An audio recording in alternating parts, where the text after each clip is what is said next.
Bem, o tipo implícito do readline é sempre string. Porquê? Porque o readline, como o nome indica, lê uma linha inteira. Ele vai ficar à espera que o utilizador escreva um conjunto de caracteres e carregue no Enter.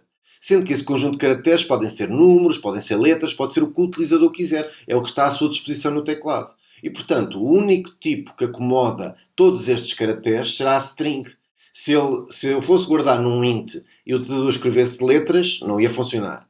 Se eu fosse guardar num char e o utilizador escrevesse várias letras, também não ia funcionar. E, claro que não podia ficar indefinido, porque nós já sabemos que todas as variáveis em Kotlin têm que ter um tipo definido. Então, e se eu precisar de realmente ler isto para uma variável inteira? Ou seja, eu sei que o utilizador vai escrever mesmo um número, vai carregar um Enter, então nesse caso eu vou usar as primitivas de conversão que demos anteriormente. Por exemplo, aqui estamos a converter para int, o que quer dizer que a variável assim ficará com o tipo implícito int.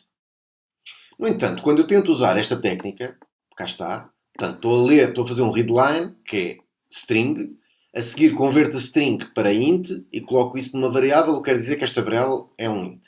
Mas ele vai dar um erro de compilação aqui neste pontinho, dizendo que não estamos a lidar com o nulo, o que é muito estranho.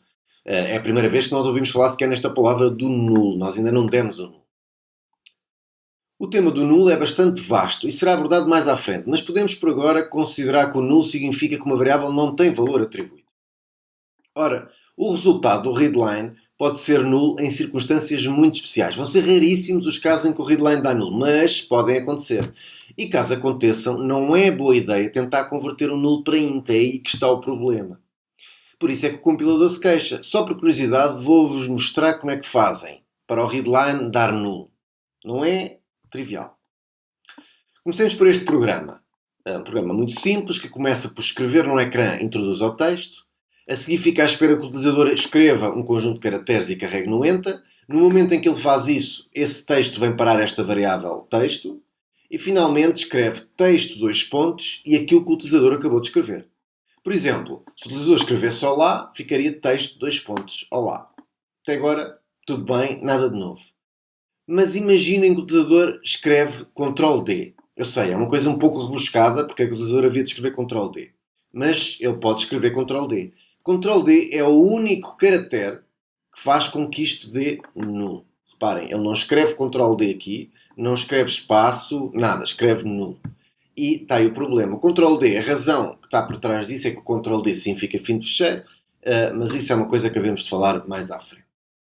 Então, como é que eu vou resolver isto? Bem, nesta fase eu vou usar este operador especial, que são dois pontos de exclamação, que significam que eu estou a dizer ao Kotlin que eu sei que isto pode dar nulo, mas não faz mal, eu assumo o risco. O que quer dizer que se isto realmente der nulo, vai crashar o programa, mas eu vou assumir que ele não vai dar nulo. Vou assumir que o utilizador não se vai lembrar de carregar no Ctrl D. Para já, não nos vamos preocupar com o facto disto poder ser nulo. Vamos lá pôr os dois pontos de exclamação e isto resolve o problema de compilação, que é o que nos interessa. Então, juntando um bocado tudo o que demos neste módulo, temos aqui este programa, que é muito simples, que faz o seguinte.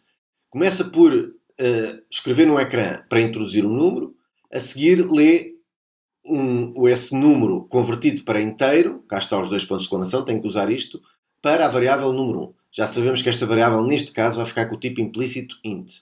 Faz o mesmo para o número 2 e ficam duas variáveis com dois valores introduzidos pelo utilizador. Finalmente, somo essas duas variáveis e escrevo desta forma, com o $soma, escrevo qual é o valor da soma desses dois números. Isto tem ação, fará uma coisa deste género.